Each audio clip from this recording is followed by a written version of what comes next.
One of the calls I made was to Israeli journalist Chaim Levinson. What has the experience of reporting on the NSO been like for you?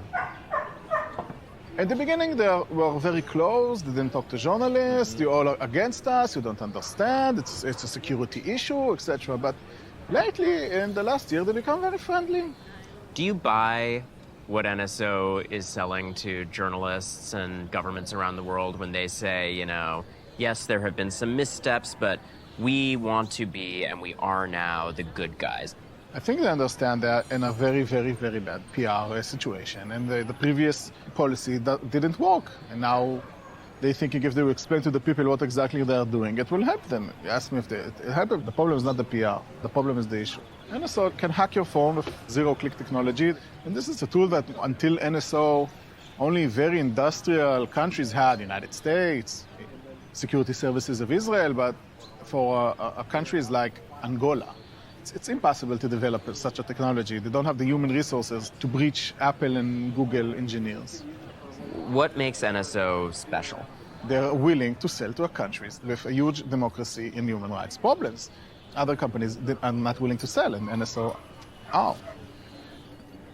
Chaim introduced me to something rare. A former employee who had first-hand knowledge of NSO's sales efforts and was willing to speak without the company's permission, if I promised to conceal their identity.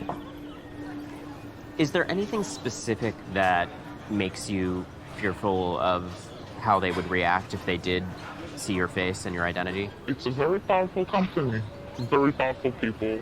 So tell me from your standpoint why you think it's important to have this conversation. I worked in NSO, and some of the things there that I experienced, I didn't feel comfortable with. What's the most objectionable thing that you saw in your time at the company? I think it was the Khashoggi, the journalist murder. I chose to leave the company right after that happened.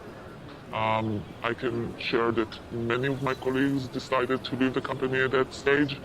This was one of the major events that I think caused many of the employees to wake up and understand what's going on around.